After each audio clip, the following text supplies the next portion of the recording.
Welcome back to మనం TV. నేను మీ పవన్ బెస్వాడ. చిన్న వయసులోనే యూట్యూబర్గా ప్రయాణం మొదలుపెట్టి వినూత్నమైన ఛాలెంజ్లు, భారీగా బహుమతులు ఇవ్వటం, ఫిలాంథ్రోఫిక్ కార్యక్రమాలతో ప్రపంచవ్యాప్తంగా గుర్తింపు పొందిన వ్యక్తి జిమ్మీ డొనాల్డ్సన్. ఈ పేరు చాలా తక్కువ మందికి మాత్రమే తెలుసు.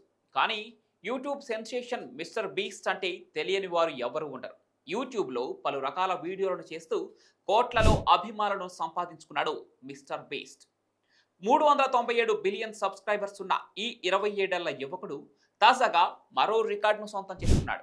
సెలబ్రిటీ నెట్వర్త్ అంచనాల ప్రకారం ప్రస్తుతం మిస్టర్ బీస్ట్ నికర ఆస్తి విలువ సుమారుగా $1 బిలియన్ చేరుకుంది. అంటే సుమారుగా 8,300 కోట్లు. ఇందులో ఎలాంటి వారసత్వ ఆస్తి లేకపోవడంతో ప్రస్తుతం ఈ విషయం సర్వత్రా చర్చనీయాంశంగా మారింది. మరోవైపు జూన్ 2024 నాటికి యూట్యూబ్లో అత్యధిక సబ్స్క్రైబర్లు కలిగిన వ్యక్తిగా కూడా మిస్టర్ బీస్ట్ రికార్డు సృష్టించారు. సంపాదనతో పాటుగా ఇతరులకు సాయం చేయడంలోనూ మిస్టర్ బీస్ట్ ముందుంటారు. ఈ క్రమంలోనే అతను బీస్ట్ ఫిలాంథ్రోపీ పేరుతో ఓ స్వచ్ఛంద సంస్థను స్థాపించి పలు సేవా కార్యక్రమాలు కూడా చేస్తున్నారు.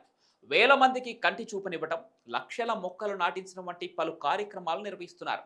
తాను చనిపోయేలోపు తన వద్ద ఉన్న ప్రతి పైసా దానం చేస్తానని మిస్టర్ బీస్ట్ ప్రకటించడంతో ఆయన తీసుకున్న నిర్ణయంతో నెటిజన్లు ఆయనపై ప్రశంసల వర్షం కురిపిస్తున్నారు.